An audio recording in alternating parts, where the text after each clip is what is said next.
there's a wide range of organizational skills to talk about open futures. So I think on the one hand, let's, if I can, backtrack to say what kinds of skills within organizations do people need to be provided with. And one of the key ones is creating institutional things that allow people to better innovate, to become more connected to other people, and to have a greater ability to change on an everyday level, and then on a kind of more social level, their kind of personal and collective circumstances, right? Now, what does this mean in practice? So there are some things that I think are really important in terms of skills. I think kind of allowing people to have greater access to networks and know how to use networks more effectively. I think introducing, exposing, and developing people's ability to use future tech is very important. I think understanding how you create spaces both within traditional organizations and outside of new types of organizations that are about sharing of knowledge and about sharing of mission. And so this means, for instance, if someone is very, very good on the production side, to actually say, here, I can show you how to better make this. And if someone is very, very good on the kind of informational or ICT side, to kind of say, oh, this is how you can connect with different people more effectively. So to have types of collaborative spaces and cultures. I think that we're also going to have to bring in, and this is a big part of what is sometimes missing, traditional organizational skills to these realms, particularly ones that are more technological. So, you know, what you've seen in a lot of aspects in terms of kind of Silicon Valley companies is kind of, you know, they're saying we're transforming corporate practice, but what they're really doing in many ways is using traditional forms of, if you will, HR management to just make their employees work harder, right? So we're bringing a pool table and we're bringing nice couches and we're bringing a sauna and a massage thing so that you never leave the Google campus, right? We're not talking about that. We're talking about what kinds of organizational skills can we actually use to make people feel empowered. And that means actually bringing in something. So like questions of, if you were operations management, are not going to go away, right? Those are serious things that you have to say, what are your supply chains?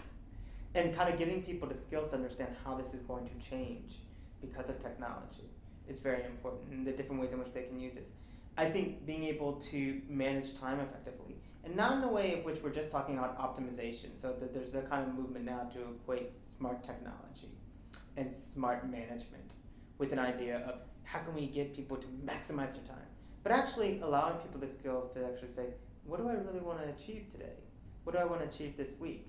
And what kind of time do I have to do it? And what are the different opportunities I have?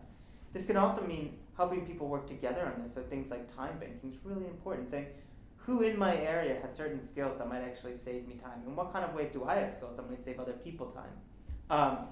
So I think being able to use these kinds of networks are very important.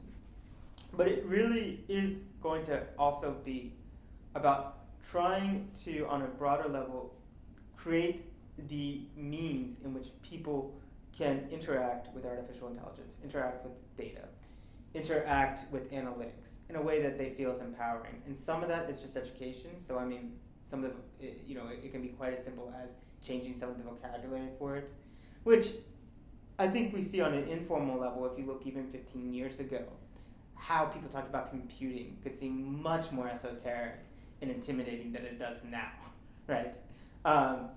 But it does mean having a serious civic discussion about, allowing people to understand what big data is, how it can be used, allowing people to understand what analytics is and how it can be used, allowing people to understand what are the empowering aspects of data collection.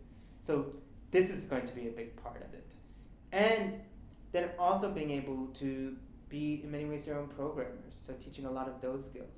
So when we say this, we don't have to say, high tech in the sense that everyone has to be a computer scientist, but having a much greater sense of how they would want to use artificial intelligence to actually empower their lives and empower their organizations. And I think this is the kind of what we talk about in some circles, from move towards kind of ambient intelligence, which means, a much more interactive and collaborative form of technological learning. So I think it's kind of a full range, but we are seeing the need for people to actually take a step and say, this isn't just intellectual. This isn't just philosophical. This isn't just something you see on a screen. that we have to start thinking about what the future of organizations are and what kind of skills are you going to need to not just only prosper, but also feel empowered.